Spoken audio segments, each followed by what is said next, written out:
బా ఇప్పుడు చాలా హ్యాపీగా ఉన్నదిరా బామర్ది. ఎందుకు మామ అంత సంతోషంగా ఉన్నావు? ఏం లేదు బామర్ది, మా అమ్మ నాన్నకు రోజు వండి పెట్టాలంటే నాకు చాలా ఖర్చు వచ్చేది. అందుకు మా అమ్మ నాన్నను అనాథాశ్రమంలో వదిలేసి వచ్చా. ఇప్పుడు నాకు చాలా హ్యాపీగా ఉంది బామర్ది. మంచి పని చేసినావు మామ. జీవితంలో నీలాంటి దరిద్రుడు ఇంకొకడు ఉండర్రా.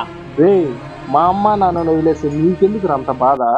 వాళ్ళు నిన్ను కని పెంచి మూతి ముడ్డి కడగడానికి వాళ్ళు నీకు కావాలి.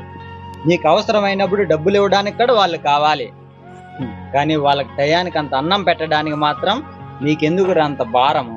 జీవితంలో అమ్మా నాన్న ఉన్నప్పుడు వాళ్ళ విలువ తెలియదురా. వాళ్ళ లేని వాళ్ళని అడుగు చూడు, వాళ్ళ విలువ నీకు తెలుస్తుంది. తప్పు చేసిన మామ. మా అమ్మ నాన్న గుర్తుకొస్తున్నారు, నేను పోయి తీసుకొచ్చుకుంటా మామ. ప్రతి తల్లి తండ్రి ఒదిగిన తర్వాత వాళ్ళను ప్రేమగా పలకరించి ఒక్క పూట అన్నం పెట్టినా గానీ వాళ్ళు చాలా సంతోషంగా ఉంటారు.